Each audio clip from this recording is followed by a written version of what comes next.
ప్రకాశం బ్యారేజ్కి మరింత వరద ఉధృతి తగ్గింది. ఉదయం నుంచి కూడా కాస్త తగ్గుముఖం పడుతున్నటువంటి ఈ వరద మరింతగా తగ్గింది. తాజాగా నిన్న 12 లక్షలకు టచ్ అయింది ఈ వరద ఇన్ఫ్లో. కానీ ప్రస్తుతం 8.71 లక్షలకు చేరినట్టుగా తెలుస్తోంది. ఈ 70 గేట్లను ఎత్తి సముద్రంలోకి నీటిని విడుదల చేస్తున్నారు అధికారులు. ప్రస్తుతం రెండో ప్రమాద హెచ్చరిక కొనసాగుతోంది. మున్నేరు బుడమేరు వాగుల నుంచి ప్రవాహం తగ్గింది. దీంతో విజయవాడ ప్రజలు ఒక్కసారిగా ఊపిరి పీల్చుకుంటారు. ప్రకాశం బ్యారేజీ ప్రమాద గంటికలు మోగించింది. ఇటు మున్నేరు బుడమేరు వాగుల నుంచి కూడా పెద్ద ఎత్తున వరద నీరు చేరడంతో ఒక్కసారిగా అందరూ ఆందోళన చెందారు. ఇక ప్రకాశం బ్యారేజీకి కొన్ని 4 బోట్లు కూడా తట్టుకొచ్చాయి. బోట్లు కూడా కొట్టుకొచ్చిన నేపథ్యంలో పిల్లర్లను బలంగా ఢీకోవడంతో పిల్లర్లకు కూడా అక్కడ కొంత ధ్వంసమైనట్టుగా చూస్తున్నాం. 6 గేట్లు పూర్తిగా కూడా 3 గేట్ల ధ్వంసమయ్యే, మరొక 3 గేట్లకి ఈ యొక్క బోట్ల కారణంగా కూడా కొంత ఇబ్బంది తలెత్తిన పరిస్థితి కనబడింది. నిన్న ఎమ్మెల్యే సుజనా చౌదరి కావచ్చు, ఇతర అధికారులు కూడా అక్కడ చేరుకున్నారు. అధికారులు చేరి పూర్తి స్థాయిలో పర్యవేక్షించారు. అక్కడ ప్రత్యామ్నాయ మార్గాల కోసం కూడా అన్వేషించారు. కానీ వరద తగ్గడం తప్ప ఏమీ చేయలేమంటూ దేవుడిని ప్రార్థించి వెళ్లారు. సో ఆ తర్వాత పెద్ద ఎత్తున ఆందోళన కలిగించింది. మొత్తం మీద ప్రకాశం బ్యారేజీకి 12 లక్షల క్యూసెక్ల వరద ఉధృతి నమోదైతే తాజాగా 8.71 లక్షల వరద చేరుతోంది. అంటే సుమారుగా 8 లక్షలు అంటే చాలా చిన్న మాట ఏం కాదు. కానీ గతంతో పోలిస్తే, నిన్నటితో పోలిస్తే కొంత తగ్గుముఖం పట్టింది. 70 గేట్లను ఎత్తారు అధికారులు, సముద్రంలోకి నీటిని విడుదల చేస్తున్నారు. ఎస్ తాజా పరిస్థితి మా సీనియర్ జర్నలిస్ట్ కృష్ణమోహన్ అందిస్తారు. ఎస్ కృష్ణమోహన్, సో ప్రస్తుతం ప్రకాశం బ్యారేజ్కి ఏ రకంగా వరద నీరు చేరుతోంది? ఇది గంటకి తగ్గుముఖం పడుతున్నట్టుగా చాలా క్లియర్గా తెలుస్తోంది. ఉదయం నుంచి ఇప్పటికీ సుమారుగా 1 లక్షకు పైగా క్యూసెక్లు తగ్గింది. ప్రస్తుతం 8.7 లక్షల క్యూసెక్లు చేరుతోంది. ఇది మరింతగా తగ్గే అవకాశం ఉందా?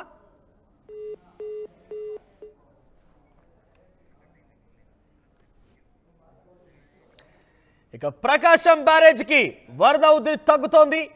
ఉదయం నుంచి మరింతగా తగ్గింది. నిన్న 12 లక్షల క్యూసెక్లుగా నమోదైనటువంటి ఈ వరద ఉధృతి తాజాగా 8.71 లక్షలుగా నమోదైంది. ప్రకాశం బ్యారేజ్లోకి 4 బోట్లు కూడా కొట్టుకొచ్చాయి. వాటి కారణంగా పలు పిల్లలు కూడా దెబ్బతిన్నాయి. ఒక 3 గేట్లు కూడా దెబ్బతిన్న పరిస్థితి. తాజాగా వరద ఉధృతి తగ్గడంతో విజయవాడ జనం ఊపిరి పీల్చుకుంటున్నారు. ఎస్ మా సీనియర్ జర్నలిస్ట్ కృష్ణమోహన్ జాయిన్ అయ్యారు. ఎస్ కృష్ణమోహన్, వరద ఉధృతి ఇంకా తగ్గే అవకాశం ఉందా? డెఫినెట్ గా ఈ రాత్రికి వర్షాలు తగ్గుముఖమైతే పడుతుంది అనేది ఒక సమాచారం అయితే స్పష్టంగా తెలుస్తుంది. కారణం ఏంటంటే ఇక్కడ ఉన్న ఇప్పుడు వరకు కూడా దాదాపుగా 8,20,000 క్యూసెక్ల నీరు ఇప్పుడు తగ్గుతున్న పరిస్థితి అయితే చాలా స్పష్టంగా కనబడుతుంది. అయితే ఇప్పటికీ దాదాపుగా అంటే నిన్నటితో పోల్చుకుంటే 11,40,000 క్యూసెక్ల నుంచి ఇప్పుడు 8,20,417 క్యూసెక్లకి ఇప్పుడు కరెంట్ సిచ్యువేషన్ తగ్గిన పరిస్థితి. సో ఒక రకంగా విజయవాడ వాసులు కొంత ఊపిరి పీల్చుకోవాల్సిన పరిస్థితి ఉంది, కొంత ప్రశాంతంగా ఉండొచ్చు. అయితే ఇప్పుడు ఈ వరద తర్వాత ఇప్పుడు చాలా వరకు కూడా Bombay colony, Ajit colony, Arunodaya colony, గతంపూడి colony ఇవన్నీ కూడా ఇంకా నీటి మట్టంలో. ఈ నీరంతా కూడా ఈ రోజు రాత్రికి కానీ రేపు మధ్యాహ్నానికి కొంత బయటికి వెళ్ళిపోతాయి అనేది ఒక అంచనాకి ముఖ్యమంత్రి కూడా ఇందాక సమాచారం. ఇందాక కూడా ఆయన మీడియాతో మాట్లాడుతూ నాకు అందుతున్న సమాచారం ప్రకారం రేపు మధ్యాహ్నానికల్లా కొంత ఈ ప్రవాహం పూర్తిగా కూడా ఇంట్లో నుంచి బయటకు వచ్చే పరిస్థితి. అయితే ఇప్పుడు ఫర్దర్ గా మనం చేయాల్సిన యాక్టివిటీ చాలా ఉంది. బేసిక్ గా అక్కడ పూర్తిగా కూడా బురద మట్టి ఇవన్నీ కూడా ఒండ్రు మట్టి అంతా కూడా ఇళ్లలోకి వచ్చి చేరుకొని ఉంటుంది. వాటన్నిటినీ శుభ్రపరచాలి, శానిటేషన్ చేయాలి. ఫర్దర్ గా మెడికల్ ఎమర్జెన్సీ వచ్చే పరిస్థితి ఉంటుంది, అంటు రోగాలు వ్యాప్తి చెందే పరిస్థితి ఉంటుంది. సో అందుకోసమని అక్కడ నీటిని రోడ్లన్నీ కూడా ముందు మళ్ళీ వాటర్ తో కడగాలి. ఇవన్నీ కూడా చంద్రబాబు చెప్పినట్టుగా చెప్తున్నారు. మరోవైపు ముఖ్యమంత్రి ఇప్పుడు కూడా ఒక మాట చేశారు, సహాయం ఇబ్బందుల్లో ఉన్నప్పుడు ఒకరికొకరు సహాయం చేసుకోవడం ఇంపార్టెంట్. ఆ దిశగా కూడా కొందరు చేయట్లేదు, కొంతమంది అధికారులు సరిగ్గా ప్రవర్తించట్లేదు అని.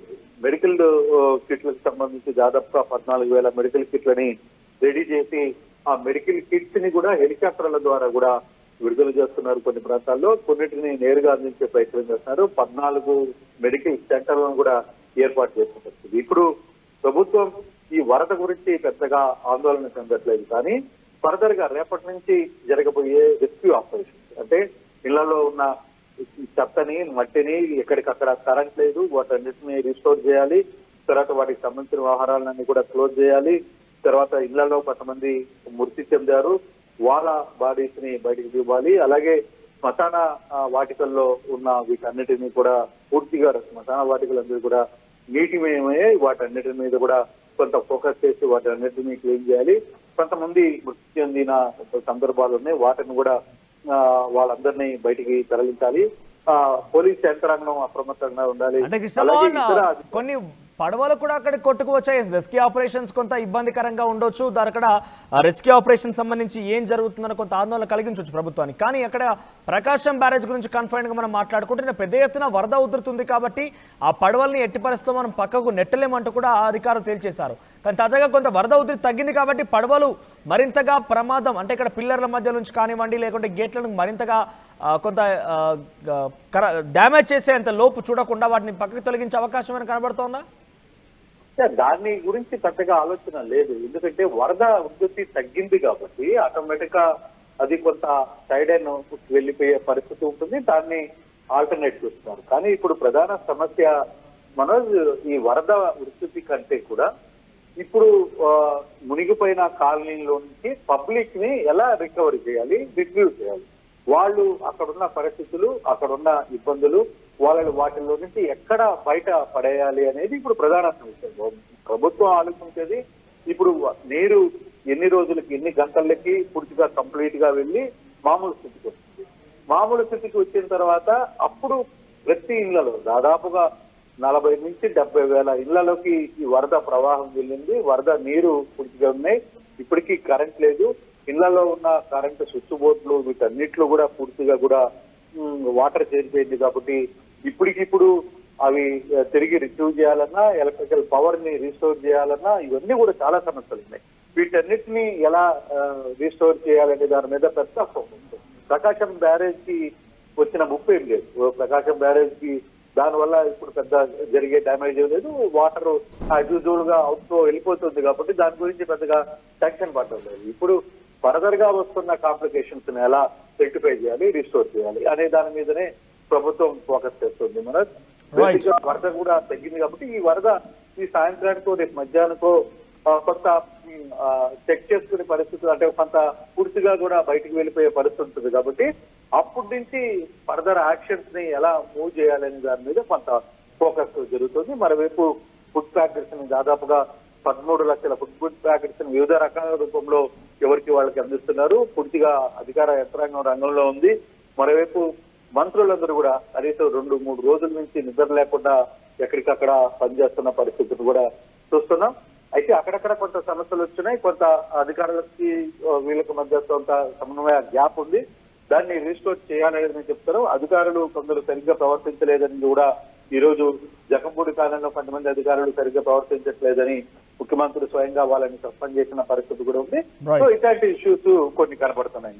రైట్ కృష్ణమోహన్, సో మొత్తం మీద ప్రకాశం బ్యారేజ్ కొంత వరద తగ్గుముఖం పట్టింది. ఇదైతే ప్రకాశం బ్యారేజ్ వరదకు సంబంధించుకున్న అధికారులు కావచ్చు, ఎమ్మెల్యే సుజనా చౌదరి ఇక్కడ కావచ్చు, ఏమన్నారంటే దేవుడి పైన భారం వేస్తున్నాం, అక్కడ దేవుడే చూసుకోవాలి, కృష్ణమ్మ పరవలు తొక్కకుండా ఈ స్థాయిలో కొంత వరద ఉధృతి తగ్గేటట్టుగా వాళ్ళే ప్రయత్నం చేయాలి, దేవుడిని పైన భారం వేస్తున్నట్టుగా చాలా క్లియర్గా చెప్పారు.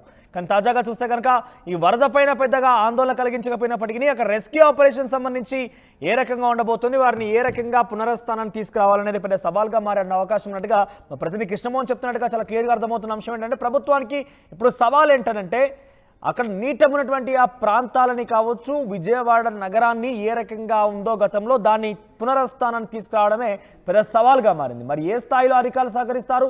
ఏకంగా ముఖ్యమంత్రి చంద్రబాబు నాయుడే చాలా క్లియర్గా అధికారుల మీద కొంత గుర్రుగా ఉన్నారంటే అధికారుల నిర్లక్ష్యం చాలా క్లియర్గా కనబడుతోంది. మరి వారందరి సమన్వయంతో ఏ రకంగా ముందుకు వెళ్తారు, విజయవాడ నగరాన్ని ఏ రకంగా పునరుస్థానాన్ని తీసుకొస్తారో, పూర్వవైభవం తీసుకొస్తారో చూడాల్సిన అవసరం ఉంది. మరి